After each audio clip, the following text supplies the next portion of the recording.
Salatullah salamullah ala Taha Rasulillah Rasulillah. Salatullah salamullah ala Yasin Habibillah.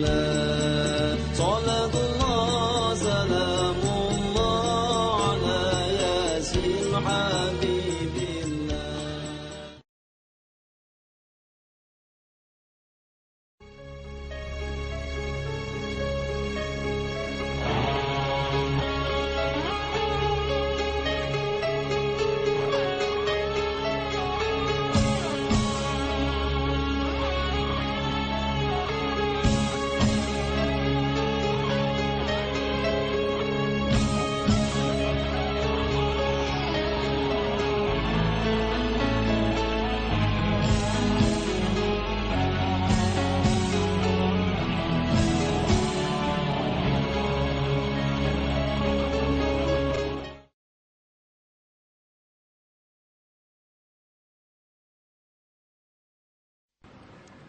Bismillahirrahmanirrahim.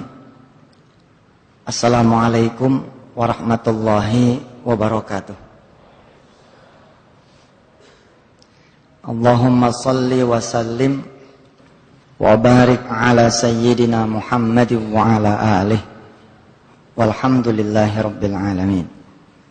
Kita berdoa dengan membaca suratul Fatihah. Mudah-mudahan ta'lim kita pada malam hari ini diridhai oleh Allah Subhanahu wa taala. Kita hadiahkan Fatihah ini juga untuk yang pada ngebangun masjid dan memakmurinnya. Mudah-mudahan Allah membalas senantiasa dengan pahala yang berlipat ganda hingga hari hisab nanti. Ala hadhihi niyah al-Fatihah. Alhamdulillah. Ar-Rahman.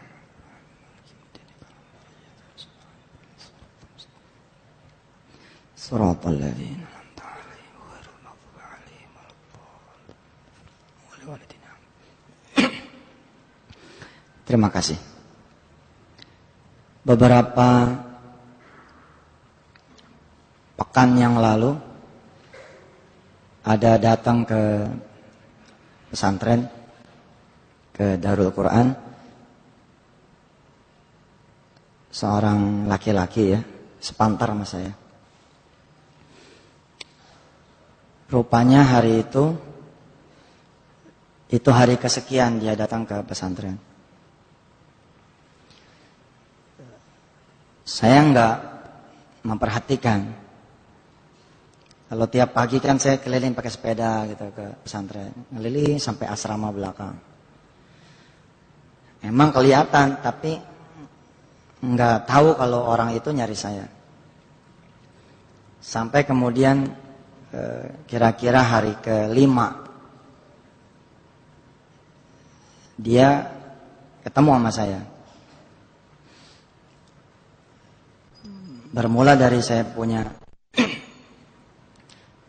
kawan ya, ngasih tahu ke saya, "Ustaz, ada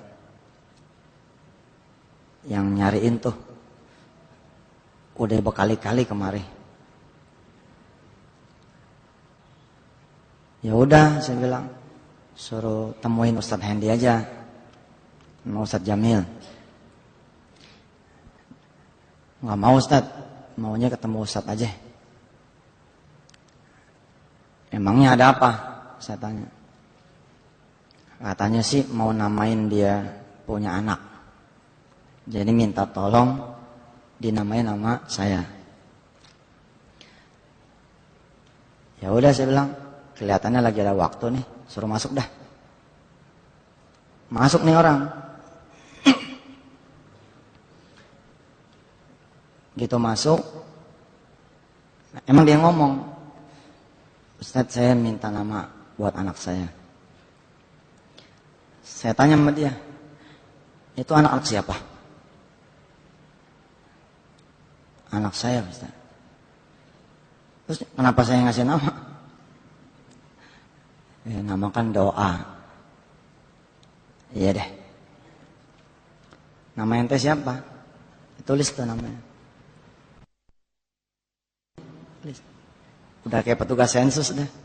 Nanya nama. Bentar ya. Saya ke kamar. Kebetulan pas lagi habis sholat duha. Tangan masih megang Al-Quran. Saya bilang sama Allah, ya Allah, di depan ini ada orang mau nanya nama buat anaknya. Yang ngasih dia anak adalah Engkau. Tolong kasih dia juga nama buat anaknya. Saya minta petunjuk, buka Quran. Ada ayat yang saya tunjuk itu, bunyinya innallaha wa malaikatahu yusalluna 'alan nabi. Ya ayyuhalladzina amanu shallu 'alaihi wa sallimu taslima. Saya bingung juga ngelihat ayat ini. Nih namanya harus saya ekstrak dari ayat ini. Apa kira-kira? Dalam kondisi tangan masih megang Quran, saya ke depan. Saya bilang sama beliau, nih nama anak ente ini nih. Anak ente laki perempuan? Perempuan Ustaz. Siapa yang namanya ya? Innallaha, dinamain Allah nggak mungkin. Wa malaikatahu, nama malaikat nggak mungkin. Yusalluna, namain salawat nggak mungkin. Alan nabi, namain nabi nggak mungkin juga. Kita urut nih, kita belah nih ayat satu-satu sampai ketemu wasallimu taslima. Oke, ketemu nih. Masdarnya tasliman. Akar katanya salama. Tapi bolehlah kita pakai masdar yang salamah. Jadi saya bilang sama nih orang, bagaimana kalau nama anak ente salamah? Dia nangis. Baru ini nih saya ngasih tahu nama anak, orangnya nangis. Saya periksa kaki saya nggak nginjak dia. Nggak ada apa gitu, kok nangis? Saya tanya kenapa ente nangis? Subhanallah. Kenapa dia bersikeras minta nama sama kita, sama saya? Dia cerita, dia ini orang nggak punya, orang miskin, nggak bisa nge-USG anaknya. Kan nge-USG itu perlu duit ya. Hari gini tuh kurang lebih 300.000 lah USG kurang lebih. USG-nya sih memang cuma 175. Tapi taksinya, makan siangnya, vitaminnya kan gitu, 300. Emang masalah. Dia nggak sanggup tuh USG. Tebusannya sholat. Dia bilang sama Allah, ya Allah, Engkau yang ngasih saya anak, tolong kabarin. Ini anak laki apa perempuan? Dia sholat minta petunjuk. Dikasih tahu. Katanya yang datang Yusuf Mansur. Ke dia punya mimpi. Ngabarin kalau anaknya itu perempuan. Dan di situ juga dia cerita. Kalau nama anaknya itu ngasih. Namanya persis Salamah. Kayak Deddy Corbuzier gitu. Dia buka catatannya. Dia samain. Nih namanya. Subhanallah. Dahsyat. Tapi bukan episode ini yang saya banggakan ke hadapan Bapak dan Ibu semua jamaah Al-Azhar. Bukan. Yang saya banggain adalah kejadian berikutnya. Apa dia bilang? Ustaz, alhamdulillah niat saya sudah terkabul. Harapan saya sudah terkabul. Dan nama anak saya juga percis namanya Salamah. Dan ayatnya pun itu. Innallaha wa malaikatahu yusholluna 'alan nabi. Ustaz, saya akan laksanakan nazar saya. Apa nazarnya? Saya tanya. Saya niat Ustaz. Akan menyedekahkan seluruh isi rumah saya. Tadi kan di awal dia cerita dia miskin. Dia kagak punya. Dia gak mampu. Tiba-tiba kalimatnya dia akan menyedekahkan isi rumahnya. Saya tanya sama dia. Ente mau nyedekah isi rumah, emang isi rumah ente ada apaan? Rumah sendiri apa ngontrak? Dia bilang ngontrak. Kalau dia jawab rumah sendiri, saya suka iseng tuh. Nggak usah repot Ji, sama rumahnya aja sekalian. Biasanya begitu tuh. Dan bukan satu dua nih, banyak nih begitu. Tapi saya nggak pernah kagum. Banyak orang yang menyedekahkan rumah berikut isi-isinya. Atau dia punya penghasilan bagus. Jadi kalau dia serahkan semua, dalam waktu singkat dia punya lagi. Tapi ini sopir. Ternyata dia sopir. Gajinya sekitar 1 juta. Dia jawab, ada DVD, ada TV, sama raknya. Ada lemari pakaian, saya akan ambil pakaiannya doang. Ada rak piring, saya akan ngambil piringnya doang. Ada dipan, saya akan ngambil kasurnya doang.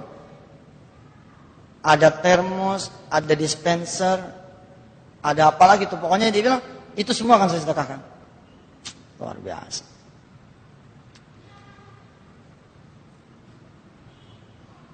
Itu pun masih dia nanya sama saya. Ada kipas angin kecil, bisa nggak ya? Bisa, saya bilang. Total nih semua ente mau sedekahin. Iya Ustaz, semua. Terus ente punya apa? Dia jawab dengan meyakinkan, saya punya anak Ustaz. Itu lebih mahal daripada apa yang saya berikan kepada Allah. Belum selesai tuh. Dia buka, ada amplop di dalam dia punya pocket, dalam dia punya kantong. Isinya dijembreng di meja saya. 162.500 kurang lebihnya. Apa dia bilang? Ustaz, saya nggak bisa bawa barang-barang saya itu. Sebab saya nggak mampu sewa mobil. Jadi kapan Ustaz datang, bawa mobil dah. Ambil tuh barang-barang saya. Tapi syaratnya Ustaz yang ngambil. Nah gue bingung tuh. Entah gue dikata apa sama tetangganya. Mobil losbak gitu ya, angkut-angkutin barang orang. Waduh. Tapi saya iyain. Iya dah, insya Allah. Sambil nunggu Ustadz datang, ada sisa nih bekas melahirkan 162.500. Ustadz, saya ambil 2.500 buat ongkos saya, yang 160.000 saya tinggal di sini. Subhanallah. Pulang, saya tawarin minum. Mau minum teh atau kopi? Saya puasa Ustaz. Wah, tambah hebat. Pulang. 8 hari sejak peristiwa itu, kurang lebihnya, saya kedatangan tamu. Saya ceritakan kisah ini kepada dia. Apa dia bilang? Ustaz, kenalin saya sama itu orang. Saya mau ganti sedekahnya. Bapak Ibu mau tahu berapa penggantian dari orang ini, dari sahabat saya? 25 juta rupiah. Dan barangnya sampai sekarang belum saya bawa. Luar biasa ya. Ustaz, saya ganti. Saya bayarin. Gua yang bayar sedekah dia. Gua yang ganti sedekah dia. Berapa duit sedekah dia itu diganti lewat wasilah orang ini? 25 juta dan barangnya belum saya ambil. Nah sekarang ada panggilan dari Allah. Inna a'tayna kal kautsar fasholli li rabbika wanhar inna syani'aka huwal abtar. Dia udah ngorbanin seisi rumah dia. Kita mau nggak ngorbanin sebagian saja isi tabungan kita, emas kita, barang-barang kita untuk berkorban ini tahun. Tahun kemarin kita 1, tahun ini kita 2. Tahun kemarin kita kambing, tahun ini kita sapi. Tahun kemarin ya kita ber10, tahun ini kita ber5. Supaya sedekahnya makin gede. supaya korbannya makin bagus. Ini saya mengingatkan kepada saudara-saudara semua, sebentar lagi kita akan masuk Idul Kurban, Idul Adha. Ayo, jangan sampai ada yang ketinggalan. Setiap helai dia punya bulu tuh, insya Allah Allah akan catat sebagai penghapusan dosa, penambah derajat, dan mendatangkan kebaikan untuk kita semua.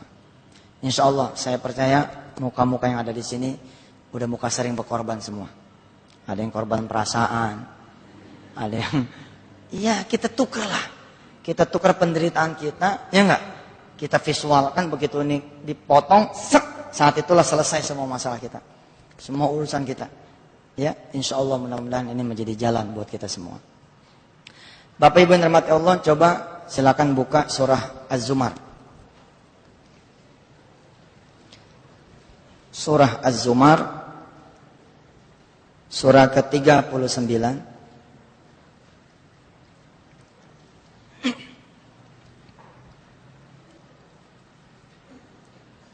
ayat 47.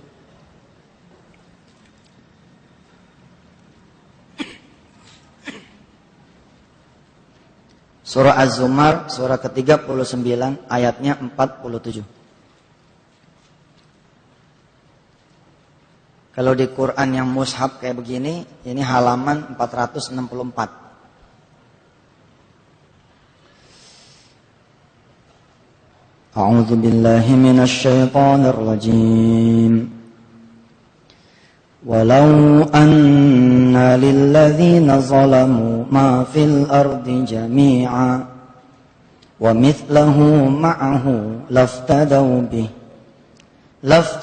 bihi min su'il 'adzabi yawmal qiyamah wa bada lahum minallahi ma lam yakunu yahtasibun.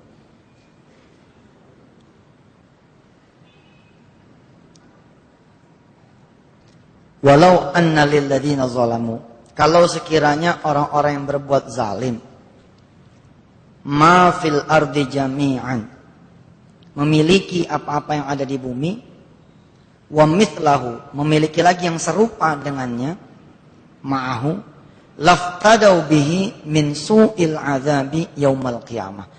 Dia akan tebus ya, diri mereka supaya bisa bebas dari azab di hari kiamat.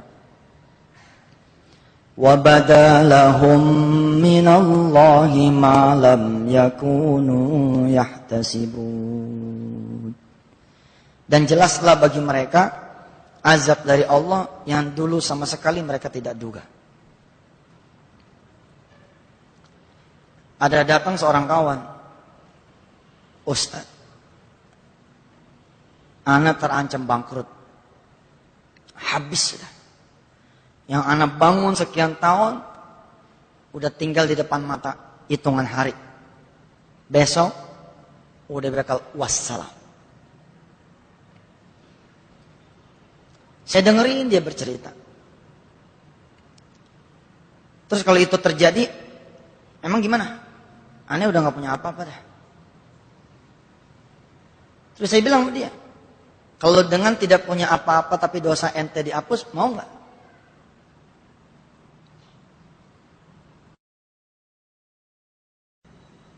Saya ulangi ya.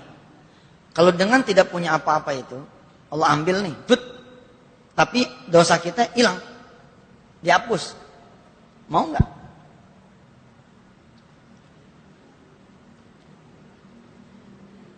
Dia diam aja.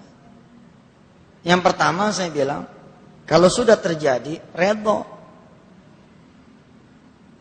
Ya udah. Kenapa bakalan diambil sama Allah? Karena nggak dipercaya lagi. Kalau orang udah nggak dipercaya, ya pasti diambil sama Allah. Kayak kita modalin orang dagang, kita udah nggak percaya sama dia, ya pasti kita ambil. Dari mana mulai ngitungnya? Pertama dari yang wajib. Bagaimana perilaku ente? Begitu saya bilang sama dia. Ketika Allah menganugerahkan kekayaan, pekerjaan, jabatan, usaha, perniagaan, perdagangan, kesempatan untuk meraih dunia. Bagaimana perilaku ente ketika itu? Begitu dipanggil sama Allah Azza wa Jalla, Allahu Akbar, Allahu Akbar. Ayo, apakah ente sudah standby di depan, di atas sejadah, berbasuh air wudhu, atau masih ngurusin perniagaan? Kalau jawabannya kita masih ngurusin dunia kita udah gagal tuh.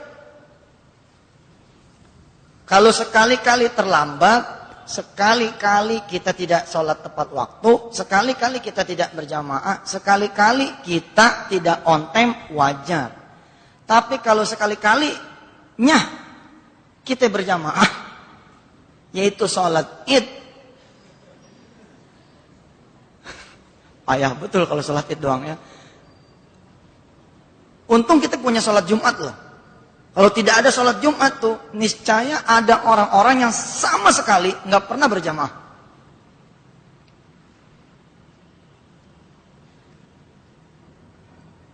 Gimana? Sholat wajib keteteran model kayak begitu. Kita manggil nih, ini kita modalin nih, ada kita modalin. Sebelum dimodalin, ngerapat terus. Kapan bang? Kapan bang? Kapan bang? Gitu kan? Setelah dimodalin, jauh, dipanggil nih. Dek, sini, abang mau ngomong. Ntar bang, banyak customer nih. Oke. Sekali oke. 2 kali, 3 kali, kita datengin. Abang lo apa dagangan lo? Gitu kan? Pencangan. Abang apa dagangan? Kan begitu Allah nanya sama kita semua. Allahu khairun amma yusyrikun. Aku atau duniaku. Tapi kita lupa, kita pilih dunia. Oleh yang manggil atasan, wah, syuk, langsung naik. Siap dan, ada bisa saya bantu? Enggak ada, mau ngetes kuping lu aja. Udah gitu, makasih dan, makasih lagi. Ledekin makasih. Kenapa? Ketika dipanggil sama Allah tidak. Nah, ketika kemudian kita menemukan kehidupan kita mulai tidak seimbang, koreksi dari hal-hal yang wajib dulu nih. Dari yang wajib saja udah keteteran, ya berhenti, koreksi dulu tuh. Jangan berpikir tentang solusi.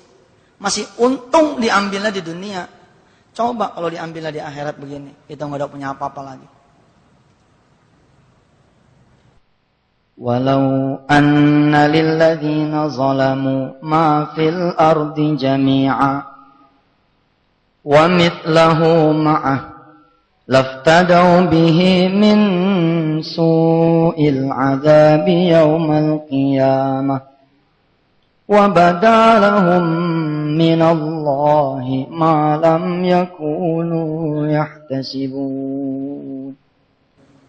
Apa dia duga bakalan terjadi peristiwa 1 tahun yang akan datang? Enggak, di atas angin kan. Toko bakalan maju, proyek bakalan dikerjakan, urusan bakalan gampang, nggak taunya macet. Itulah وَبَدَا لَهُم مِّنَ اللَّهِ مَا لَمْ يَكُونُوا يَحْتَسِبُونَ. Ada aja kejadian yang tidak pernah dia duga sebelumnya. Yang keempat, trip dia utang. Seluruh barang tiba-tiba orang hilang. Wabada lahum minallahi ma lam yakunu yahtasibun. Salat wajib telat 2 jam setiap salat. Kemarin saya salat di satu masjid. Jam 3 kurang 5. Kita udah standby nih, jam 3 kurang 10. Kurang 5, ada yang maju sholat. Nanya, sholat asar? Enggak Ustaz, sholat lohor. Luar biasa. Iya.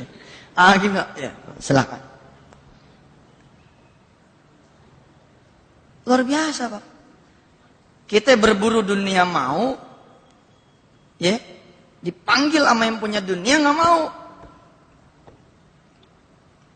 Yang celaka 4 rombongan itu begitu assalamualaikum, ayo buruan, Gila. Paham gak tuh? Assalamualaikum warahmatullahi wabarakatuh. Assalamualaikum warahmatullahi wabarakatuh. Imamnya nyaut. Ayo buruan. Gue pusing tuh liatnya. Ya ilah tinggal nunggu bentar. Azan asar kan.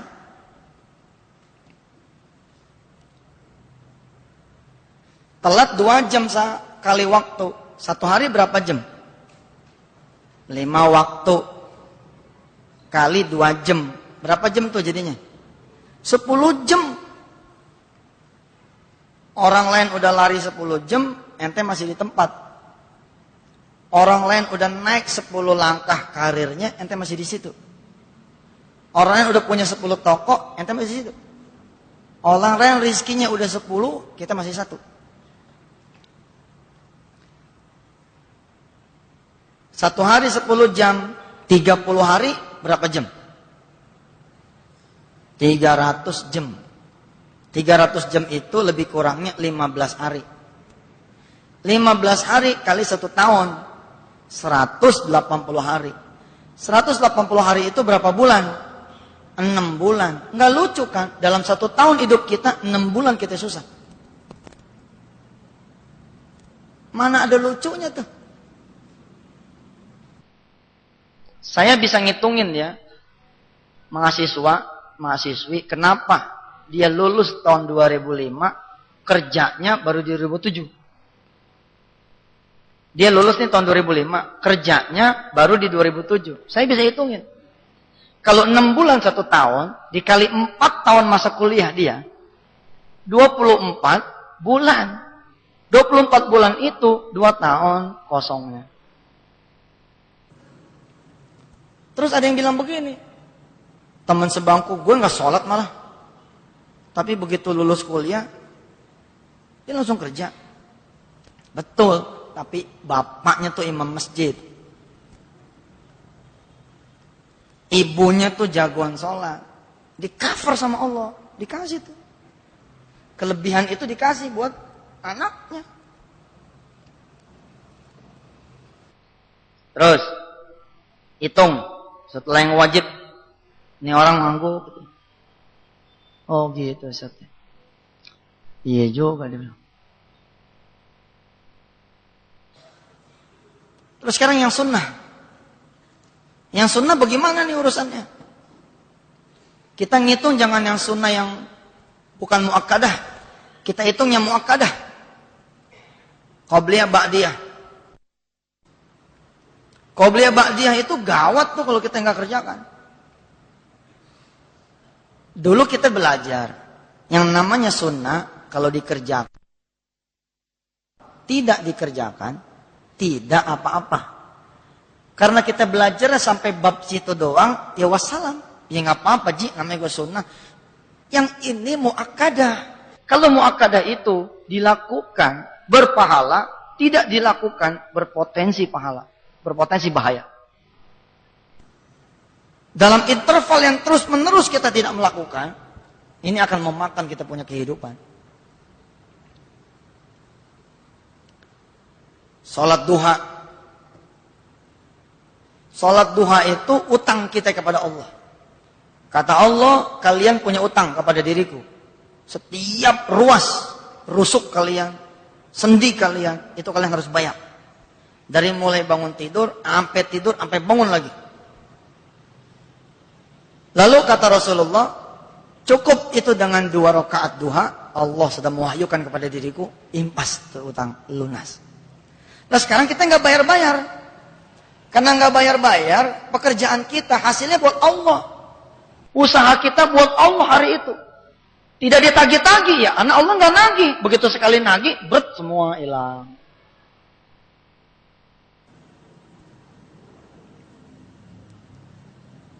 Kita belum bicara dosa besar, baru bicara dosa yang kita anggap enteng tuh.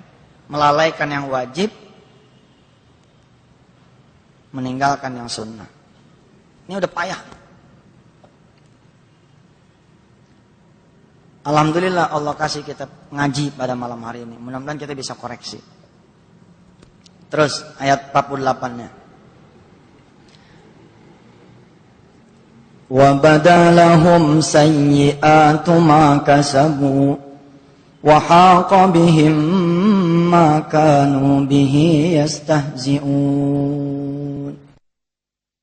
Dan jelaslah kemudian bagi mereka keburukan dari apa yang sudah mereka lakukan. Jadi sesuatu yang mereka anggap baik, dapat kredit, bisa buka toko, begini begitu, ternyata malah bablas. وَحَاقَ بِهِمْ مَا كَانُوا بِهِ يَسْتَهْزِئُونَ. Kita sering ledekin orang-orang yang pada, ente kalau nggak usaha mana bisa. Harus usaha. Benar sih. Tapi kalau usaha kemudian meninggalkan yang urusan-urusan yang wajib, ya hasilnya begitu.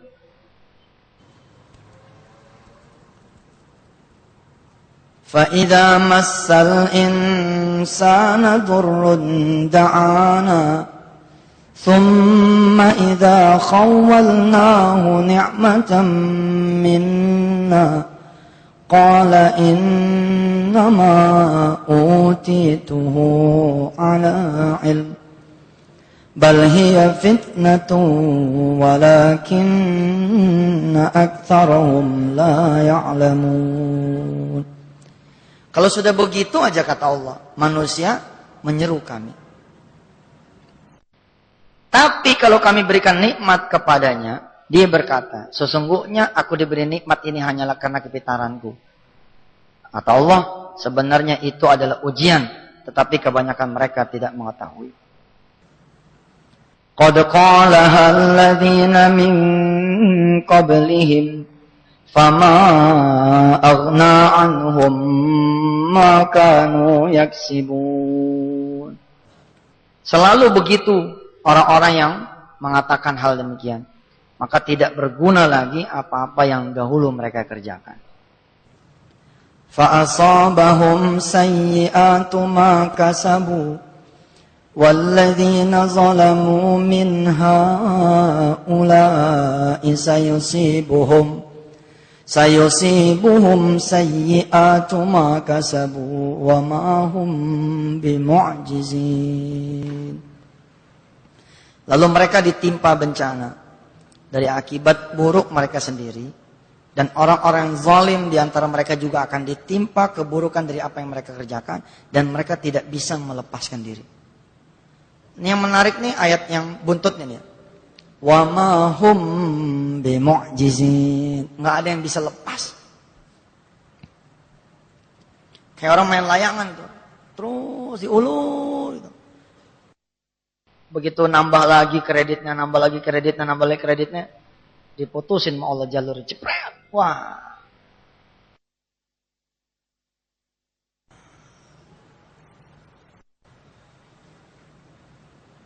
Saya bilang sama nih orang, kalau dengan ente jatuh sekarang, kalau ente diampunin sama Allah, mau enggak? Ada yang mau, ada yang enggak. Padahal kalau dia bilang, ya Ustaz, saya redo.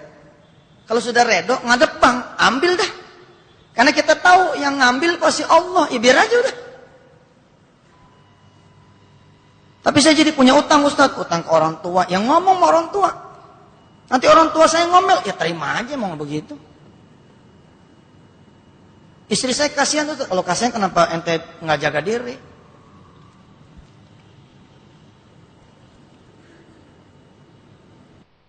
Awalam ya'lamu anna Allah yabsutur rizqa liman yasha'u wa yaqdir. Inna fi dzalika laayatin liqaumin yu'minun. Dari ayat ini kita tahu bahwa cuman Allah yang bisa melapangkan dan menyempitkan rezeki. Jadi urusan kita tuh dapat duit bukan karena kita dapat kredit.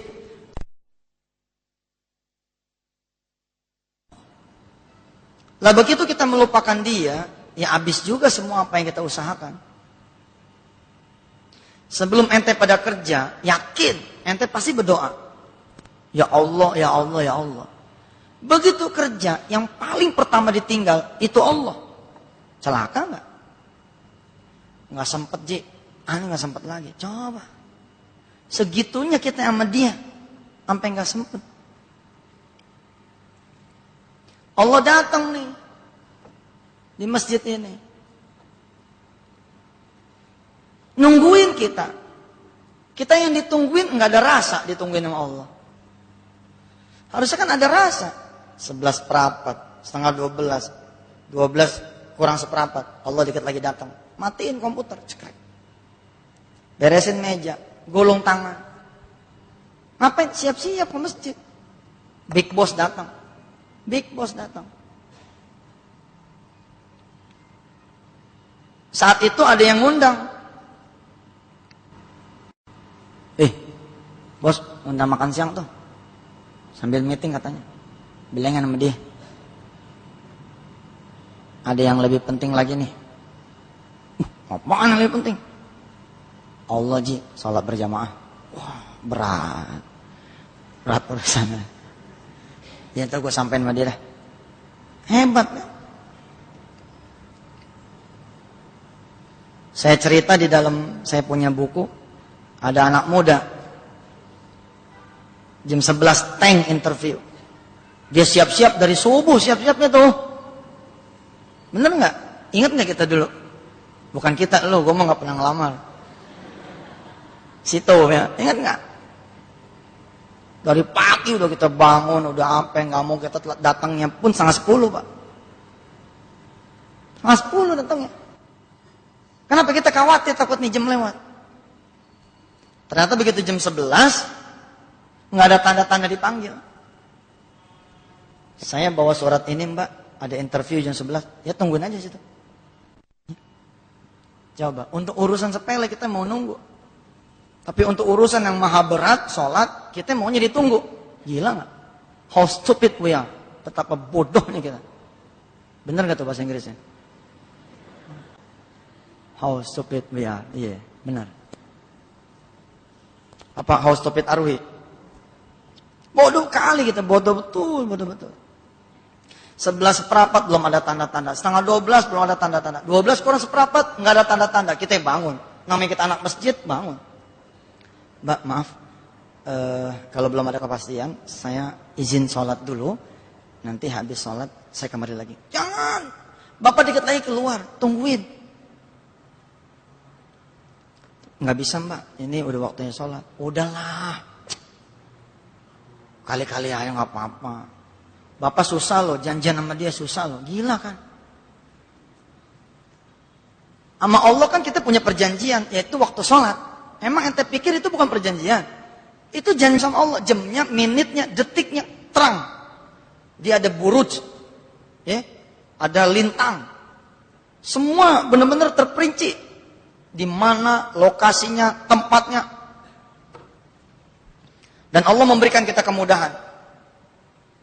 Inna ardallahi wasi'ah. Bumi Allah itu luas sekali. Kita sholat di mana aja, yang penting masjid masuk. Ketemu sama Allah di situ. Kita nggak mau. Lah karena kita anak masjid, kita bilang sama si Mbak, maaf, saya harus memilih sholat. Oh ya udah, saya nggak tanggung ya. Kalau si bos nanti nanyain saya, ya saya bilang aja situ lagi keluar. Ya nggak apa-apa Mbak. Ya udah, nggak usah balik lagi. Iya Mbak, nggak apa-apa. Oh lah nggak usah balik. Memang kita disuruh nggak balik lagi. Oh, udah. Jam 12 kurang 5, waktunya azan. Belum ada yang datang. Jam 12 teng. Kita izin sama merbot. Pak, saya azan ya. Azan. Allahu Akbar, Allahu Akbar. Namanya orang lagi nyari kerjaan kan ajannya sedih tuh. Lemas. Satu datang.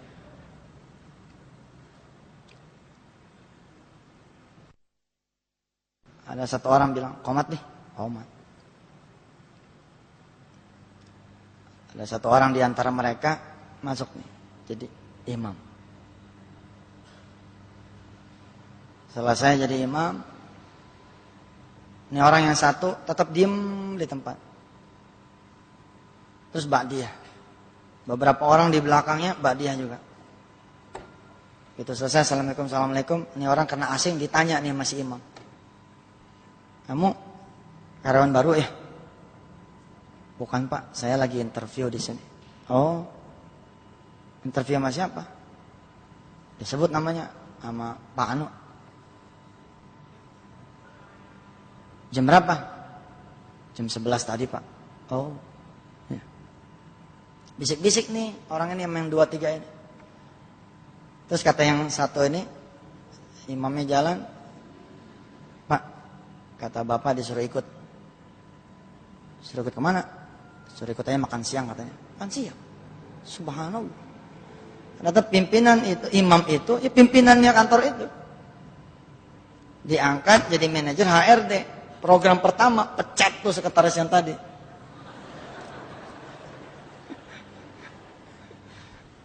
Kan tadi dia yang ngomong.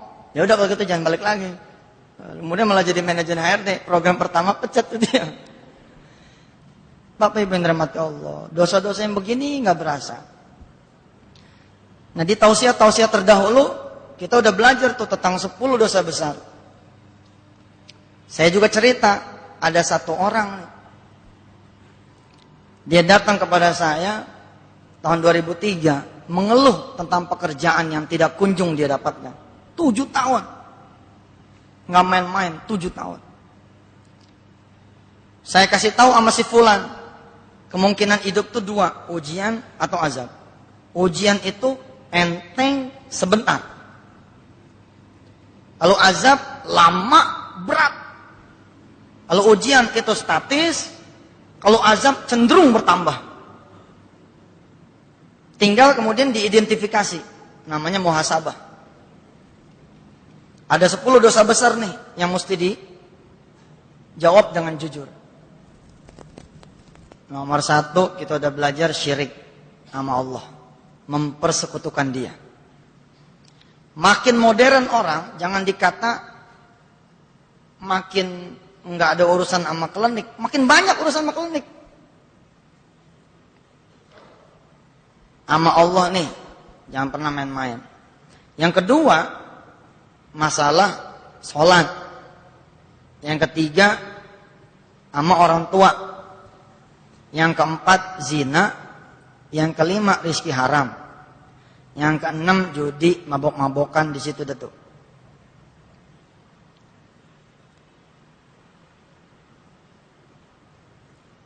Delapan, 9, 10 itu ghibah, mutusin silaturahim. Mutusin silaturahim, kikir, itu termasuk tuh kikir tuh. Pelit, medit itu termasuk. Yang ke-10-nya itu ghibah. Itu ghibah tuh saya taruh di urutan paling akhir karena memang bantet. Dosanya kecil kelihatannya, tapi dosanya paling gede. Saya taruh tuh di nomor 10. Kita ngomongin orang nih, ternyata orang yang kita omongin ahli zina, itu dosa dia kita tanggung, kebaikan kita buat dia. Itu ghibah tuh. Ngomongin orang. Nah si bapak yang satu ini, ketika dia ngadu sama saya, begitu saya pernah cerita di pengajian sini, kita urut nih, syirik enggak, doraka sama orang tua enggak, ninggalin sholat enggak, semua tidak. Kecuali satu yang saya belum tanya, yaitu nomor 4. Tentang zina.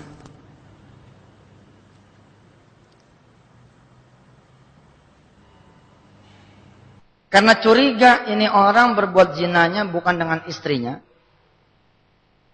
Bisa nggak orang berbuat zina dengan istrinya? Bisa sebelum jadi istri. Sekarang kan model bu ini. Model. Dijajal dulu begitu. Sekarang amit. Makanya saya senang bener kalau ada orang nikah muda tuh senang tuh. Selamat. Ini ada orang maunya sekolah tinggi, tapi yang main gini-gini nggak merhatiin. Saya khawatir nih orang bukan sama istrinya, karena istrinya juga Sama seperti dia, wajahnya bagus, soleh. Istrinya tuh kerudungnya meni panjang gitu. Pokoknya soleh banget dah. Karena saya khawatir, saya suruh keluar nih orang. Mbak, keluar dulu ya. Saya mau nanya urusan laki-laki nih. Keluar tuh si istri. Kunci pintu, ceklek. Waktu itu tahun 2003 ya, di daerah Jawa Tengah. Begitu berdua, saya bilang sama orang, Mas, ada satu pertanyaan yang belum saya tanya. Barangkali ini pertanyaan ini ya, yang sudah membuat ente 7 tahun nggak pernah ada kerjaan nyangkut. Barangkali ente pernah berzina kali. Jawab dengan isyarat, saya bilang. Ya, biar bagaimana ini aib. Dia nangis tuh jadi-jadinya. Dia peluk saya. Ya Allah Ustaz. Saya udah khawatir jangan-jangan memang urusan ini yang bikin saya jadi mentok. Kerjaan dia cari yang ada ongkos habis. Dia usaha yang ada malah utang. 7 tahun dia hidup nggak ada harganya di depan istri sama orang tua. Ternyata sababiahnya itu dia berbuat zina sebelum dia menikah. Sama orang lain. Kenapa saya bisa memastikan jangan-jangan begitu? Dia berbuat bukan dengan istrinya, karena istrinya masih kerja sebagai guru di sekolah negeri, dan dari rezeki istrinya itulah si suami dan anak-anaknya itu hidup.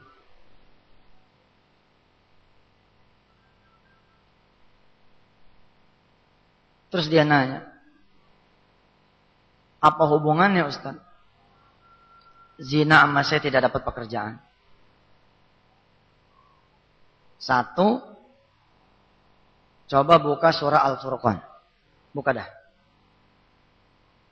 Surah Al-Furqan. Surah ke-25.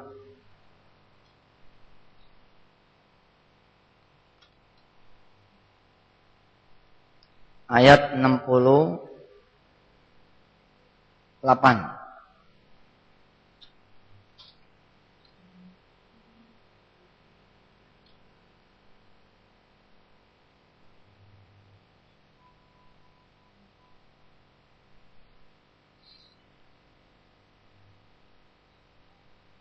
والذين لا يدعون مع الله إلها آخر ولا يقتلون النفس التي حرم الله إلا بالحق ولا يزنون ومن يفعل ذلك يلقى أثاما.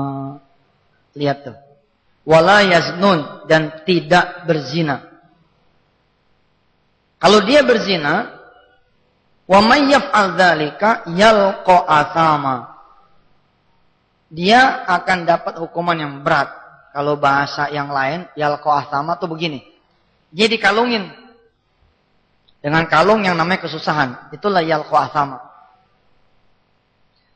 Bahkan yang gawatnya nih, yudha'af lahul azabu yaumal qiyamati wa yakhlud fihi muhana. Akan dilipat gandakan azab untuknya pada hari kiamat, dan dia akan kekal dalam azab itu dalam keadaan yang terhina. Kalau dilipat gandakan berarti kan ada yang dilipat, ada yang digandakan. Di dunianya juga dapat. Itu yang pertama. Yang kedua, ada qaul. Bunyinya begini. An-nikahu miftahur rizki. Nikah itu kuncinya rezeki. Maaf ya, kita sudah sama-sama dewasa. Kemaluan pria, kemaluan laki-laki itu kunci. Kemaluan perempuan itu pintu. Buka dah pintu itu, bukan pakai kuncinya. Kotrak-kotrek, kotrak-kotrek, patah.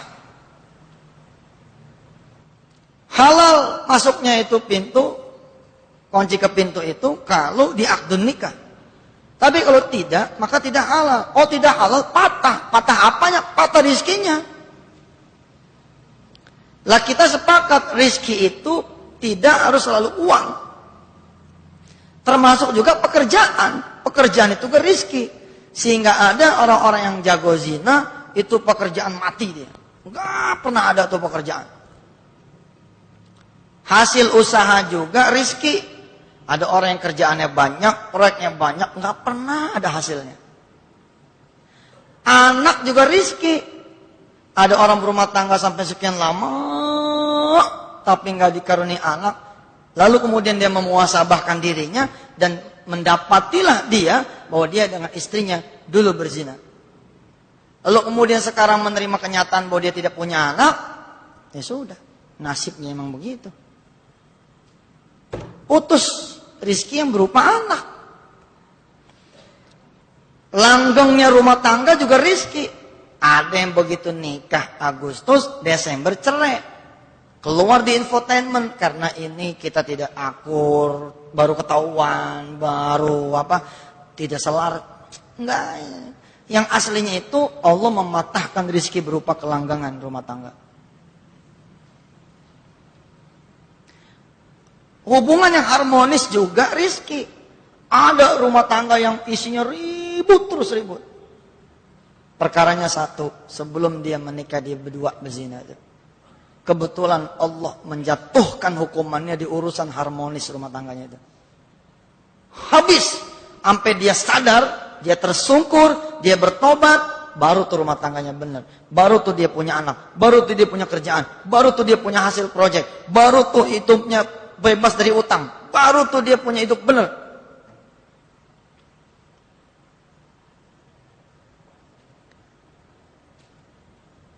Illa man taba. Lihat. Illa man taba wa amana wa amila amalan salihan فَأُولَٰئِكَ يُبَدِّلُ اللَّهُ سَيِّئَاتِهِمْ حَسَنَاتٍ وَكَانَ اللَّهُ غَفُورًا رَحِيمًا. Kecuali, alhamdulillah nih masih ada kecualinya. Orang-orang yang bertobat dan beriman dan mengerjakan kebaikan. فَأُولَٰئِكَ يُبَدِّلُ اللَّهُ سَيِّئَاتِهِمْ حَسَنَاتٍ. Mereka itulah yang akan Allah ganti keburukan. Di sini kejahatan ya. Kalau saya lebih senang menerjemahkan keburukan. Mereka itulah orang-orang yang akan Allah ganti keburukannya dengan apa? Dengan kebaikan. Sayyiat tergantung orangnya. Kalau dia nggak punya anak, lah itulah sayyiat. Dia nggak lunas utangnya, itulah sayyiat. Dia nggak kerja-kerja seperti orang yang saya bicarakan ini, itulah sayyiat. Lalu hasanatnya apa? Ya kebalikannya. Tadinya nggak punya anak, jadi punya. Tadinya nggak punya kerjaan, jadi punya. Tadinya gajian habis terus, sekarang bisa nabung. Tadinya asal beli-beli sesuatu hilang terus, sekarang nambah terus. Gitu. Wa kana Allahu ghafurar rahima. Wa man taba wa amila salihan فَإِنَّهُ يَتُوبُ إِلَى اللَّهِ مَتَابًا. Dan barang siapa yang bertobat dan mengerjakan kebaikan, maka sesungguhnya dia bertobat kepada Allah dengan tobat yang sebenar-benarnya. Ini kita nih hidup nih.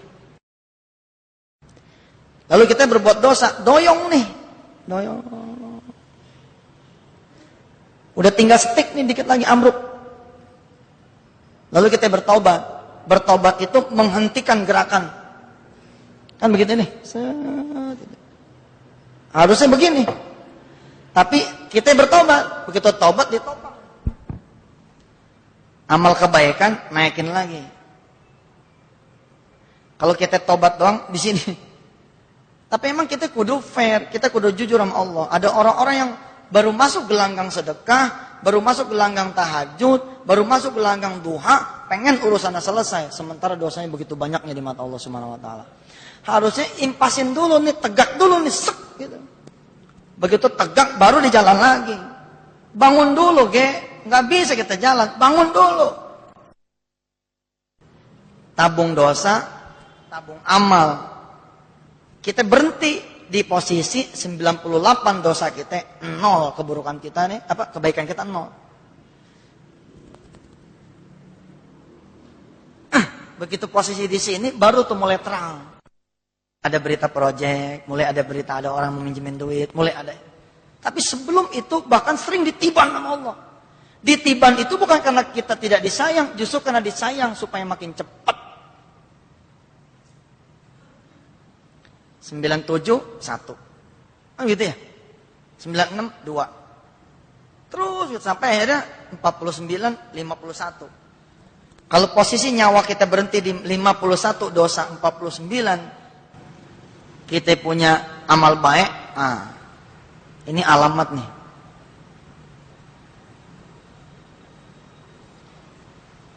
Disamain.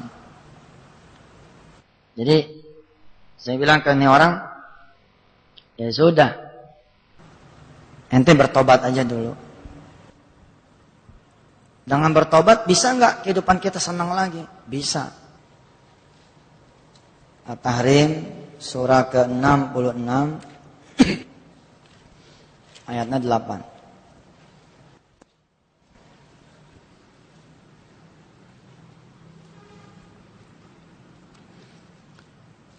يا أيها الذين آمنوا توبوا إلى الله توبة نصوحا عسى ربكم أن يكفر عنكم سيئاتكم ويدخلكم جنات تجري من تحتها الأنهار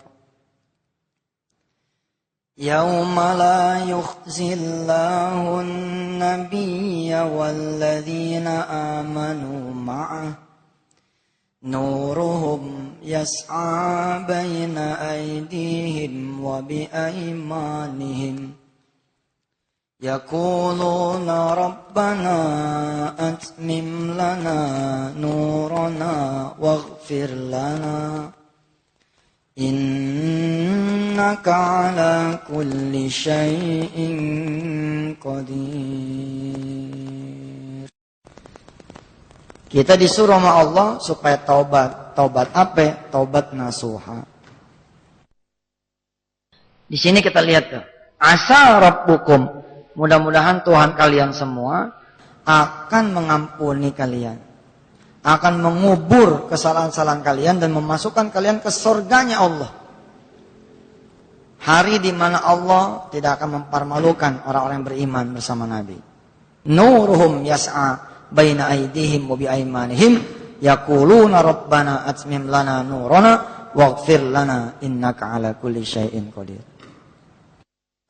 Itu rahasia dia zina. Zina ini yang bikin dia mampet, jadi semua urusan dia mampet. Dia baru menjalani 7 tahun, hitungannya 40 tahun, harusnya masih ada 33 tahun. Hidup dia susah. Itu kalau kerjaan zinanya secelup. Maaf ya, ini cerita fikih. Betul Pak, yang disebut dengan fikih, dengan zina itu adalah dukhulul laham ilal laham. Masuk sekali 40 tahun. Tapi siapa yang berzina sekali urusannya langsung beres? Atas, tengah, bawah. Keluar lagi, atas, tengah, bawah. 2 kali itu. 1 malam bisa 4 rit. Berarti 40 kali 4, 160 tahun. Bener saya ngomong. Nggak ke Uber. Kalau bukan rahmat Allah. Mati udah. Apalagi kalau dia berzina dalam status dia itu istri orang atau laki orang. Berarti kan dia lagi menikah. Hukumannya mati. Berarti Allah catat dia sebagai bangkai hidup. Celaka lah kita itu.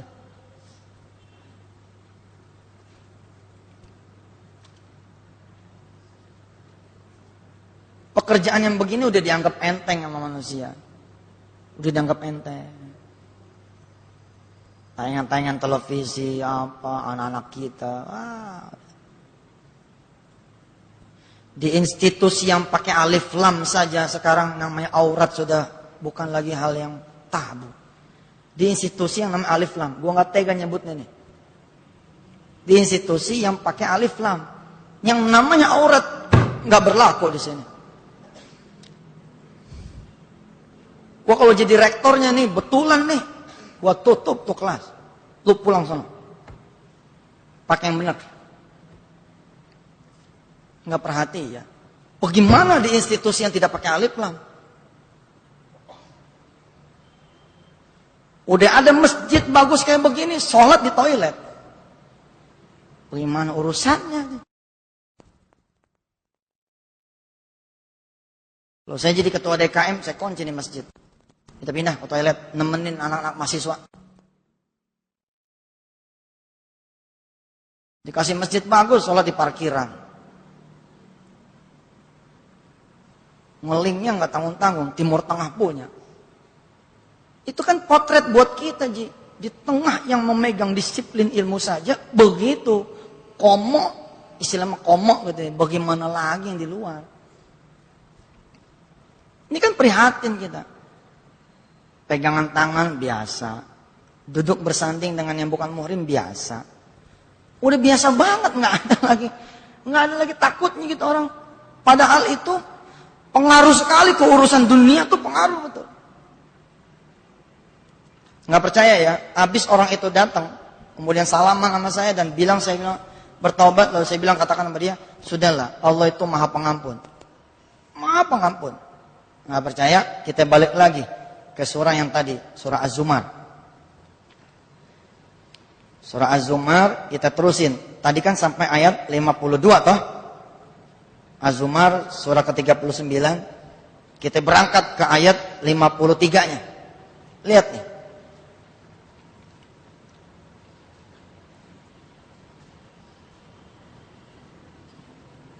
Qul ya ibadiyalladzina asrafu ala anfusihim la taqnatu mir rahmatillah innallaha yaghfirudz dzunuba jami'a innahu huwal ghafurur rahim. Katakan kepada katakanlah wahai hamba-hambaku yang melampaui batas, jangan putus asa dari rahmat Allah. Tuh. Yang penting kita masih hidup. Innallaha yaghfirudz dzunuba jami'a. Sesungguhnya Allah mengampuni semua dosa. Innahu huwal ghafurur rahim. Karena Dia Allah adalah yang Maha Pengampun lagi Maha Penyayang. Karena Dia adalah Allah yang Maha Pengampun lagi Maha Penyayang. Wa anibu ila rabbikum wa aslimu lahu min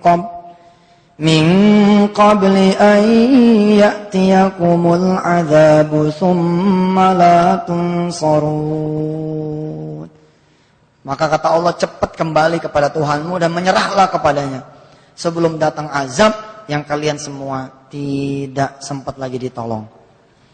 Wattabi'u ahsana ma unzila ilaikum mir rabbikum min qabli an ya'tiyakumul adzabu baghtatan wa antum la tash'urun.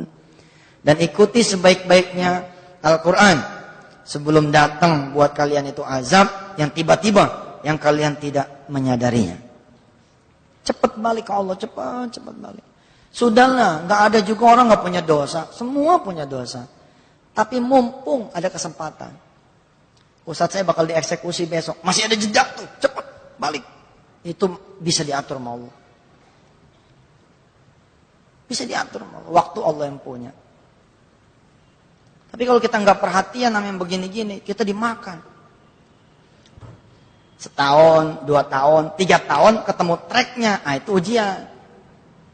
Nerima enggak? Tawadhu enggak? Redo enggak? Sekolah SD 6 tahun. 6 tahun. Ujiannya berapa hari? 6 hari.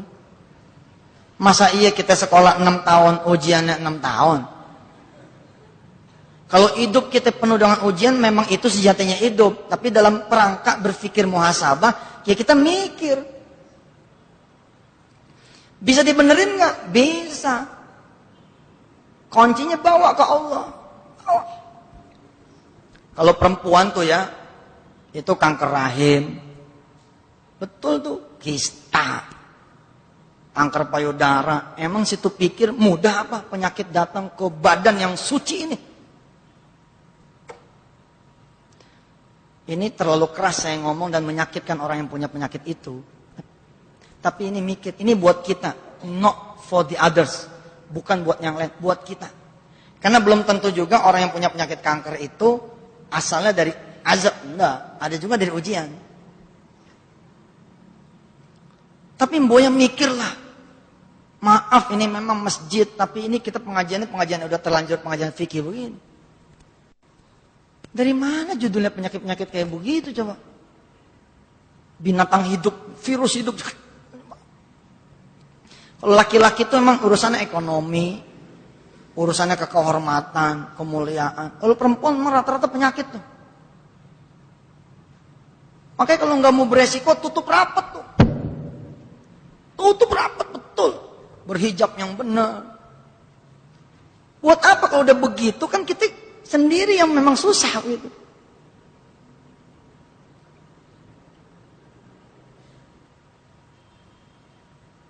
Makin besar anginnya makin gede, Pak. Kalau masih kecil tuh kadang-kadang ya, kita habis pacaran nih bawa mobil. Begitu nyampe angkot nyerempet. Itu tuh sebenarnya sesuai dengan takaran tuh. Sekali lagi, ini muhasabah untuk diri kita, bukan buat orang lain. Ingat ya, bukan buat orang lain. Berbahagialah saudara, kalau ternyata situasi kesusahan, penyakit, utang, semua, ternyata bukan azab, tapi ujian. Berbahagialah saudara. Paham tuh? Berbahagialah saudara kalau ternyata kesusahan saudara, utang, penyakit, hilang pekerjaan, ya, hancur tuh dagangan, hilang tuh toko, habis tuh usaha, lalu saudara skornya ujian. Berbahagialah.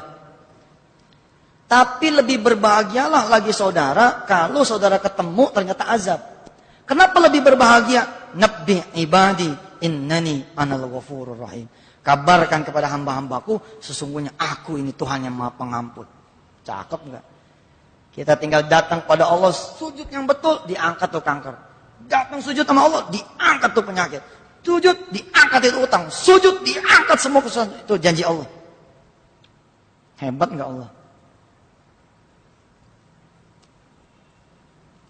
Kalian manusia selalu berbuat dosa pagi, siang, dan malam. Aku yang Maha mengampunkan. Datang padaku, aku akan ampuni. Hebat ya. Iya. Mari kita sepenuh hati kita datang pada Allah Azza wa Jalla. Jam 9. 5 menit lagi menjelang jam 9. Kita sepenuh hati kita datang pada Allah. Kita ngeruh masa. Kita salah. Saya pesan betul kepada saudara-saudara semua. Dari mulai awal ngaji tentang 10 dosa besar. Hari ini kita tuntaskan dengan dosa yang keempat. Memang pembahasannya jadi belakangan. Ini bukan buat orang lain, tapi buat kita. Jangan sampai begini. Ente reuni. Begitu reuni, makan. Ada anak kecil ngelendot nih di kaki kita. Lawan bicara kita nanya. Ini anak ente? Iya Ji, anak aneh nih. Yang keberapa nih? Ini udah yang keempat nih. Weh, banyak anak ente ya. Nah kalau ente mana anak? Aduh, aneh udah sekian tahun nih. Belum punya anak. Zina. Gak boleh, itu buat kita. Bukan buat orang.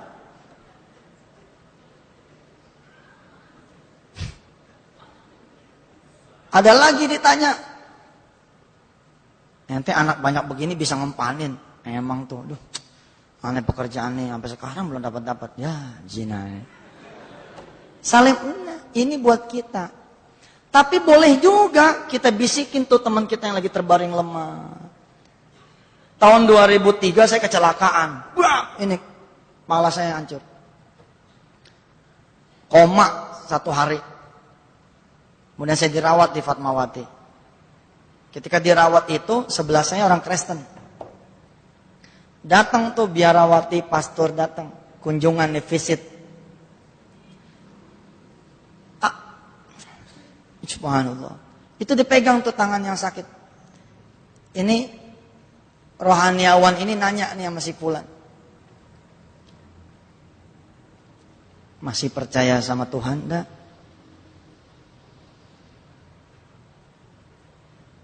Kalau masih, mari kita berdoa pada dia. Dia punya kuasa yang dengan jarinya bisa menyentuh penyakit saudara-saudara bisa sembuh. Tapi sebelum berdoa sama Tuhan, punya salah apa kira-kira? Dengan Tuhan, dengan sesama. Ketika dia ngomong kepada pasien itu, saya berlinang air mata saya, ya Allah, ya dosa saya banyak. Gitu. Dan pelajaran tentang muhasabah ini bukan pelajaran menyalahkan kita. Ini berbeda dengan blaming ourselves, berbeda. Kita bukan sedang mencari kesalahan kita, lalu menjadikan kita menjadi orang-orang yang menyesali. Untuk mengoreksi, ketemu nih, cek. Ingat di awal, ketika kita membahas tentang 10 dosa besar, ada lantai basah yang manusia sering lakukan, mengepel. Kan gitu kan? Tapi kita belajar dulu. Bukan dipel bos, dilihat kenapa nih basah. Begitu dilihat, oh gentengnya bocor, ganti dulu gentengnya. Kalau sudah diganti gentengnya, baru dipel. Bahkan tidak perlu ngepel, dia kering dengan sendirinya. Abu Nawas kehilangan cincin. Dia cari di pekarangan rumah. Lalu tetangganya ngebantuin tuh nyari. 1 jam lebih gak ada yang ketemu tuh cincin. Nanya tetangganya sama Abu Nawas. Abu, emang hilangnya di mana sih? Hilangnya di dalam rumah. Situ gimana sih? Hilang di dalam rumah kok nyarinya di pekarangan. Apa kata Abu Nawas? Itulah kalian semua. Selalu menyalahkan orang lain, bukan menyalahkan diri sendiri. Coba tanya sama yang ketipu, pasti abis-abisan tuh nyalain yang nipu. Brengsek tuh Ustaz. Gara-gara ketemu dia tuh habis uang koperasi dibawa sama dia. Tapi dia nggak pernah berpikir ada orang tuanya dia yang menangis karena perilaku dia. Ada tetangganya yang sering sakit gara-gara ulah dia. Ada bininya yang jatuh kalam gak redho dengan perbuatan dia. Nggak mikir tuh ke situ. Sebagaimana orang berbuat baik di jalan A, hadiahnya B, C, D, dan E. Begitu juga orang berbuat buruk. Ada yang berbuat buruk di jalan A, hadiahnya tuh yang bayar si B, si C, si D, si E. Kiranya dengan kita bertobat sepenuh hati pada Allah, Allah akan bikin kita punya hidup lempeng lagi. Terima kasih saudara pertemuan yang rahmati Allah. Mudah-mudahan ini ada hikmahnya. Wassalamualaikum warahmatullahi wabarakatuh. Assalamualaikum warahmatullahi wabarakatuh. Kebetulan ini pertama kali saya langsung ikut pengajian Ustadz Mansur bersama rekan saya ini. Padahal sering lewat sini sebenarnya. Kesan saya sangat mengenal sekali dengan kehidupan sehari-hari, terutama dengan sharing-sharing yang diberikan. Dan yang pasti apa yang saya dapat hari ini bisa saya amalkan untuk saya pribadi, dan mungkin akan bisa saya ceritakan dengan teman-teman sekantor saya yang kebetulan juga pengalamannya pas banget dengan yang di tema hari ini. Mansur keurangnya terbuka dalam penyampaian khutbahnya, bisa diterima oleh kalangan kelas manapun, terutama saya pemahamannya saya cepat kenanya. Saya tidak selalu datang ya setiap hari Jumat ke Al-Azhar, tapi kalau memang bisa saya selalu usahakan untuk datang. Satu yang saya sangat suka dari Ustadz Yusuf Mansur itu ketika dia berbicara masalah sodakoh, ya semua juga tahu itu, rasanya itu kayaknya kalau pulang itu apa yang kita bawa juga mau kita kasih semua gitu buat disedekahin. Dan momen seperti itu yang selalu akan saya ulang setiap kali bertemu, karena kan namanya iman naik turun ya, udah lama nggak begini lagi gitu. Tapi begitu habis dengar lagi masalah sedekah, rasanya kayaknya pingin semuanya deh dikasih. Isinya sih sangat sangat bagus. Tadinya saya nggak mau datang ke sini, cuma karena disuruh orang tua jadi ikut dan senang sih, nggak ngebosenin. Iya, nambah wawasan pastinya. Ustadz Mansur ceramahnya bagus, terus ya itu nggak ngebosenin buat anak muda lah ini. Aduh, saya sangat senang banget ya bisa hadir di sini. Kebetulan saya kan baru pertama kali di sini gitu, jadinya beruntung gitu kan, ada teman saya yang memberitahukan acara ini gitu. Saya senang banget, jadi masukan buat kita ke depannya. Gimana ya bisa dijadikan seorang dai yang bisa jadi idola gitu ya. Apa yang dia tulis itu kan memang adalah kisah nyata gitu, jadinya memang benar-benar menjadi pengalaman gitu buat kita juga.